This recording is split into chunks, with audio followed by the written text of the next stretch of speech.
Amém. Pode assentar. Amém. Em nome de Jesus. Aleluia. Glória a Deus. Graças a Deus. Aleluia. A carta de Filipenses, uma das últimas que Paulo escreveu, Paulo já na sua idade mais madura, por volta dos 65 anos de idade, já desenvolvendo seu ministério depois da conversão por cerca de 30 e poucos anos, e estava já preso em Roma, então é uma carta da prisão, mas por assim um capricho de Deus, também essa carta é chamada de carta da alegria, porque Paulo várias vezes fala nessa carta assim: alegrai-vos no Senhor, alegrai-vos. Mas a situação de Paulo não era a situação de alguém que deveria, se fôssemos nós, nos sentirmos alegres. Você sabendo que você está caminhando para a morte, injustamente porque você está pregando o Evangelho, você sabendo que você anunciou o Evangelho em todo mundo e muitos irmãos viraram a cara para você, sabendo que você está ali preso em algemas por causa do nome de Jesus, mas era exatamente esse espírito de entender que a vontade de Deus estava se cumprindo e por isso o mundo estava se levantando contra aquele homem, e por isso o Evangelho cada vez mais era divulgado, o Evangelho mais era anunciado.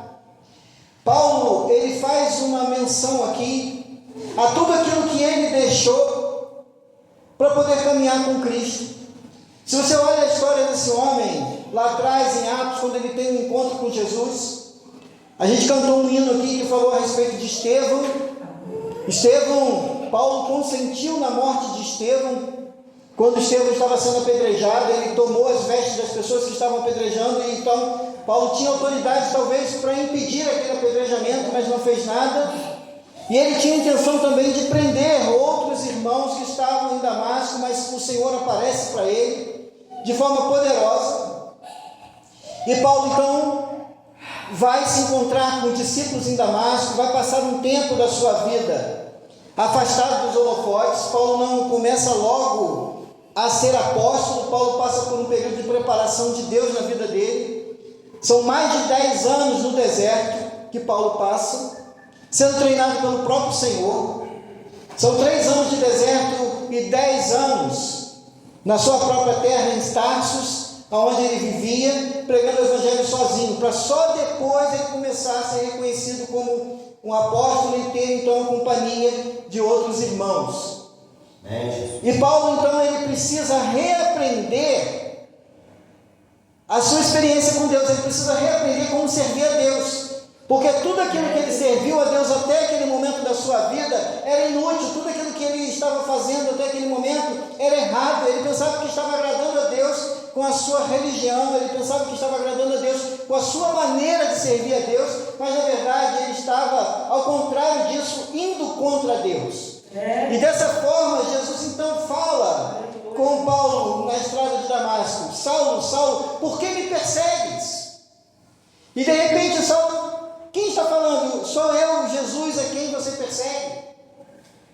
E Paulo agora, já no fim da sua vida, fazendo mais uma vez uma reflexão sobre a sua história, ele olha e diz assim: tudo aquilo que eu tinha, tudo aquilo que eu vivi, tudo aquilo que eu experimentei, tudo aquilo que eu tinha era inútil perante tudo aquilo que Deus queria fazer e me moldar. Você quer ser alguém realmente conhecedor da palavra de Deus, quer ser alguém útil a Deus, você quer ser alguém usado por Deus? Comece esvaziando-se. Comece tirando da sua vida os seus preconceitos, comece tirando da sua vida a sua religiosidade que vem do mundo. Comece a tirar os pensamentos que o mundo tem a respeito de Deus, porque o mundo tem vários pensamentos a respeito de Deus. Se você sair aí fora e perguntar: você crê em Deus? Eu vou te falar que eu não sei o número, mas talvez 90% das pessoas desse bairro vão dizer assim: eu creio em Deus. Então me explica, quem é Deus? E quando essa pessoa for te explicar quem é Deus, quando essa pessoa for falar quem é Deus, você vai começar a perceber que a ideia que a pessoa tem de Deus não é uma ideia verdadeira, não é uma ideia bíblica, não é quem Deus realmente é.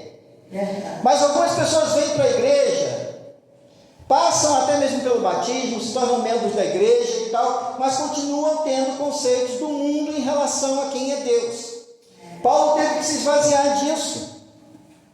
Em Mateus 16, 24 a 27, Jesus disse assim: se alguém quiser acompanhar-me, negue-se a si mesmo, tome a sua cruz e siga-me, pois quem quiser salvar a sua vida perderá, mas quem perder a vida por minha causa encontrará. Pois que adiantará ao homem ganhar o mundo inteiro e perder a sua alma? Ou que o homem poderá dar em troca da sua alma? Pois o Filho do Homem virá na glória de seu Pai com seus anjos, e então recompensará a cada um de acordo com o que tinha feito.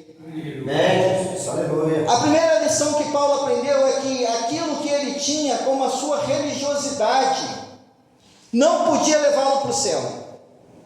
Aquilo que ele tinha como autojustiça, com a justiça própria dele, porque ele diz outra vez: eu era fariseu, filho de fariseus, criado aos pés de Gamaliel, um grande mestre da lei, eu era um homem instruído, eu era um homem preparado para ser um líder em Israel, e de repente eu sou confrontado com a realidade de que eu não sabia nada. Mas então, Jesus é o modelo de Paulo e é o nosso modelo, o modelo de esvaziamento. Porque antes Paulo havia dito no capítulo 2, no versículo 5 a 8, seja a atitude de vocês a mesma que Cristo Jesus, que embora sendo Deus, não considerou o ser igual a Deus era algo que devia apegar-se, mas esvaziou a si mesmo, vindo a ser servo, e tornando-se semelhante aos homens, e vindo e sendo encontrado em forma humana, humilhou-se a si mesmo e foi obediente até a morte, e morte de cruz. Deus, filho. Nosso irmão Rômulo, que está aqui nos visitando, é o irmão lá da nossa igreja, servo de Deus, está sendo preparado para fazer missões, né? Está nesse caminho. Glória. E ele está se formando em professor. E é uma lição que com certeza ele aprendeu nas suas muitas aulas para se tornar um professor. Não se pode ensinar quem não quer aprender. Não tem como. Não tem como ensinar quem não quer aprender. Aleluia. Você quer realmente aprender de Deus? Esvazie-se. Porque Jesus foi o modelo de esvaziamento. Jesus foi o modelo de aprendizado do Pai. Porque Jesus estava na glória com o Pai desde a fundação do mundo, desde que o mundo foi feito. E antes disso até Jesus estava com o Pai, sendo adorado por anjos, contemplados por querubins e serafins durante toda a eternidade. Mas quando chega o tempo certo, o Pai disse: desce lá e nasce. E Jesus nasce entre nós como um pequeno bebê, e é colocado num lugar simples, e cresce no meio das crianças de Israel, não entre os nobres, mas entre as crianças, dos lugares mais pobres de Israel. Não estuda nos melhores colégios, mas estuda lá na periferia, estuda na creche dos Solares. E Jesus então vive uma vida simples, quando ele diz assim: o Filho do Homem não tem nem onde reclinar a cabeça. Jesus esvazia-se, e Paulo diz assim: tenha em vocês o mesmo sentimento que teve Cristo Jesus, que esvaziou-se a si mesmo, vindo a ser o que é? Senhor, não servo.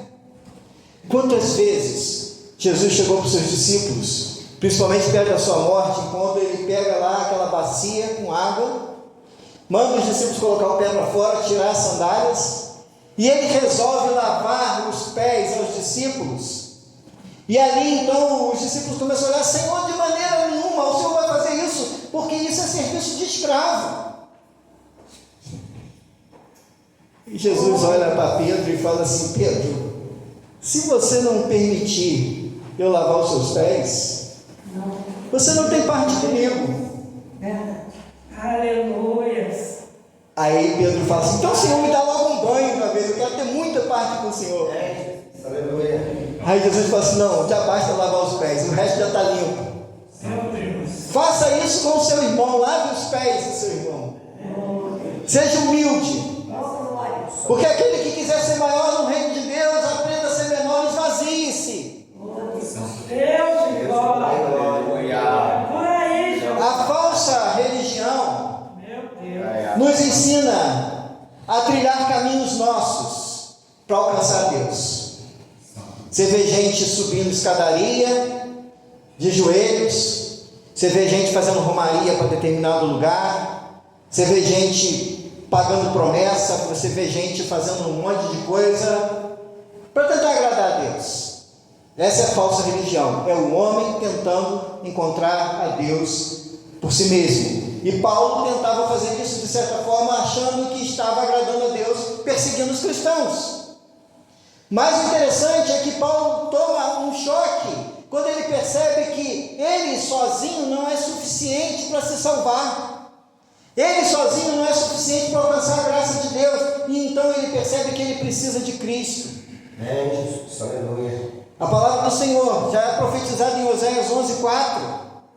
Olha que profecia linda. Com laços de amor e de carinho, eu os trouxe para perto de mim. Aleluia. Eu os segurei nos braços, como quem pega uma criança no colo. Glória a Deus. Eu me inclinei e lhes dei de comer. Aí Jesus, já assumindo essa profecia para si, em João 12:31-33, diz assim: chega o momento de ser julgado esse mundo, e agora o seu príncipe será expulso. E eu, quando for levantado da terra, atrairei todos a mim mesmo.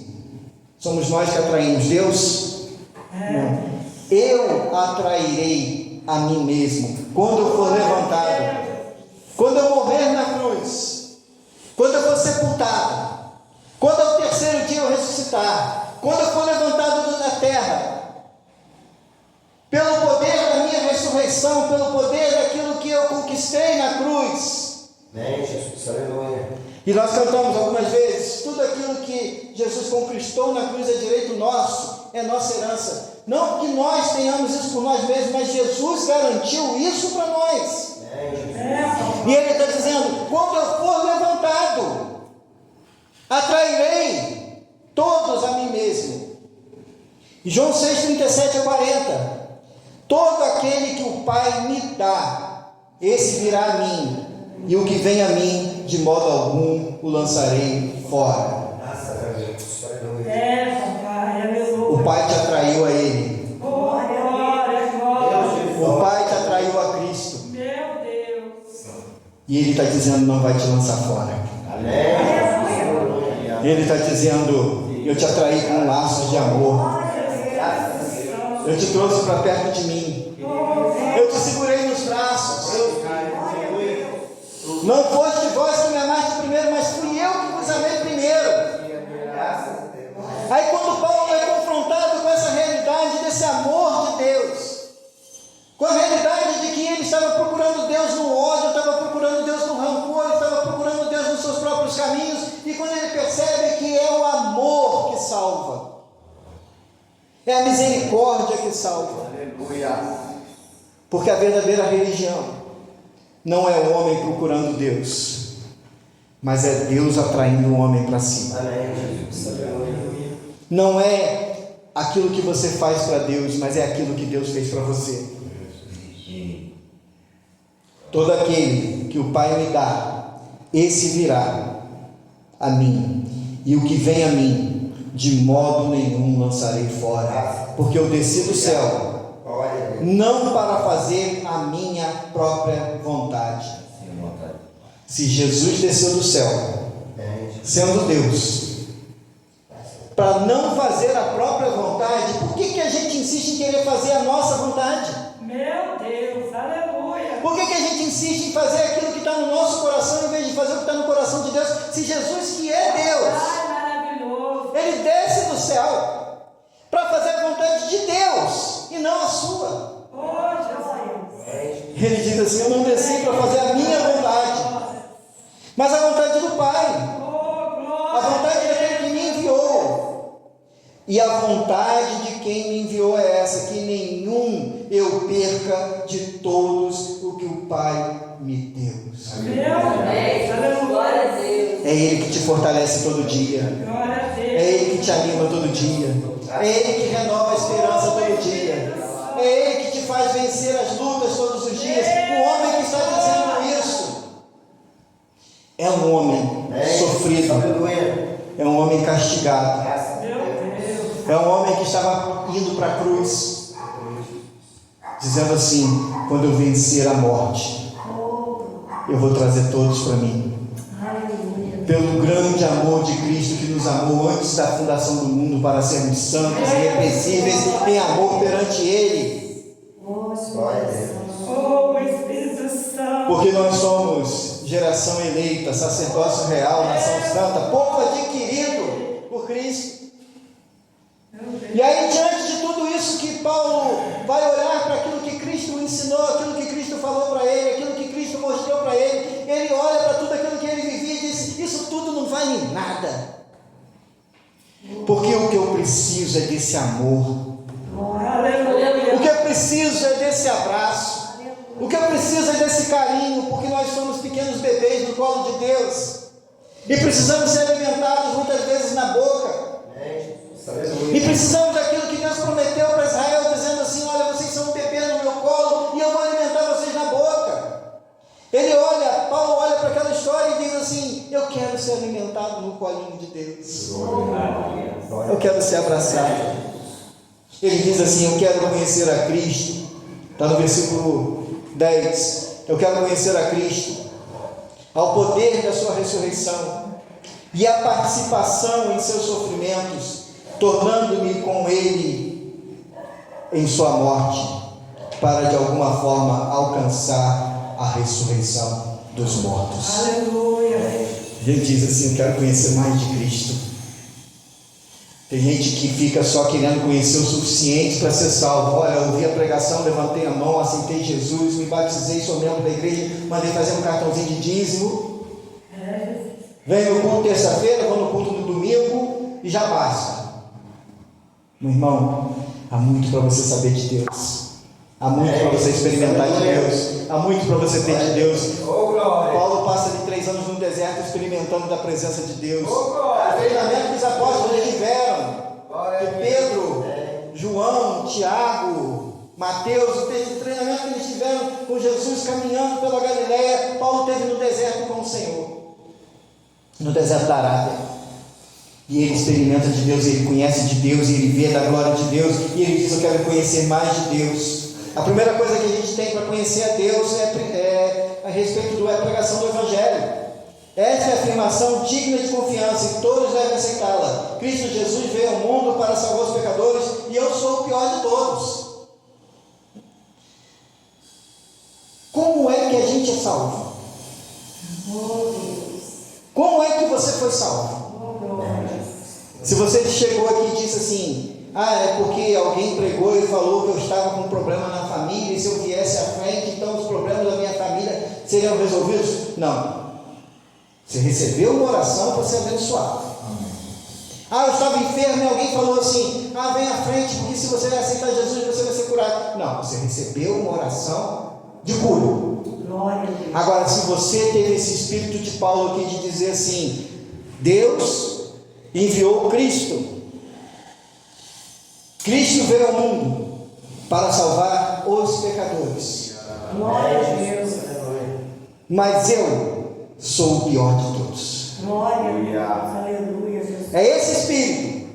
O espírito de reconhecer: ei, não é o irmão que é mais pecador que eu, não. Não é o traficante que é mais pecador que eu, não. Porque se eu não receber a Cristo, eu vou para o mesmo inferno que o traficante, eu vou para o mesmo inferno que o drogado, eu vou para o mesmo inferno que o assassino, eu vou para o mesmo inferno que o estuprador. Porque eu também sou pecador, tanto quanto aqueles homens que estão ali. Talvez os pecados deles sejam mais evidentes, mas talvez no meu coração hajam pecados ocultos. Jesus, por aí. E Paulo estava dizendo a Timóteo: Cristo veio ao mundo para salvar os pecadores, eu sou o pior deles. Essa é a primeira maneira de você conhecer Deus.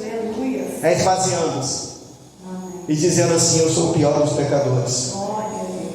E outra maneira de você aperfeiçoar esse conhecimento é através da aprovação. Também nos alegramos ao enfrentar dificuldades, Romanos 5, 3 a 5. Também nos alegramos ao enfrentar dificuldades e provações, pois sabemos que contribuem para desenvolvermos perseverança. Tem gente que quando a provação vem, eu não vou mais na igreja, vou largar Jesus, isso não vale a pena, e aí esfria, se afasta, e a coisa melhora? Não. Mas aí Paulo está dizendo aqui aos Romanos, Deus permite a provação para que você aperfeiçoe a sua fé. Também nos alegramos ao enfrentar dificuldades e provações, pois sabemos que contribuem para desenvolvermos perseverança. E a perseverança produz caráter aprovado. E o caráter aprovado fortalece nossa esperança. E essa esperança não nos decepcionará, pois sabemos que quando Deus nos ama, quanto Deus nos ama, uma vez que Ele nos deu o Espírito Santo para nos encher o coração com seu amor. Jesus, aleluia. Então, se você tiver na provação um espírito de se prostrar diante do Senhor, de se entregar diante do Senhor e de falar assim: Senhor, Glória a Deus, aleluia. eu estou passando por essa prova, mas eu tenho confiança que o Senhor me ama. Eu estou passando por essa prova, mas eu tenho confiança de que o Senhor é comigo. Glória a Deus. Eu tenho confiança de que essa provação que eu estou passando vai me fazer estar mais perto do Senhor, e isso vai me fazer ser um crente mais forte. Isso vai me fazer ser um crente que vai estar mais apto a vencer a próxima provação que vier, porque enquanto vivemos nesse mundo, no mundo tereis provações, mas tem de bom ânimo, pois eu venci o mundo. Jesus, aleluia. E ele continua no versículo 12: não que eu já tenha obtido tudo isso, mas eu tenho sido aperfeiçoado. Prossigo para alcançá-lo, pois para isso também fui alcançado por Cristo Jesus. Glória a Deus.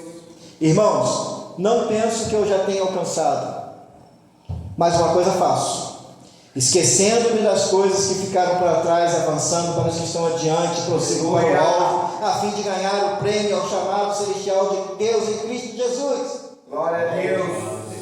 Paulo poderia ter dito assim: já preguei o evangelho no mundo inteiro, já escrevi 10 cartas, já anunciei o evangelho em Roma, já anunciei o evangelho em Corinto, já anunciei o evangelho na Galácia, já anunciei o evangelho em Éfeso, já fui açoitado, preso, machucado, ferido, apedrejado, já fiz de tudo nessa vida, acabou, alcancei tudo que Deus tem para mim, estou aqui algemado, preso, condenado à morte.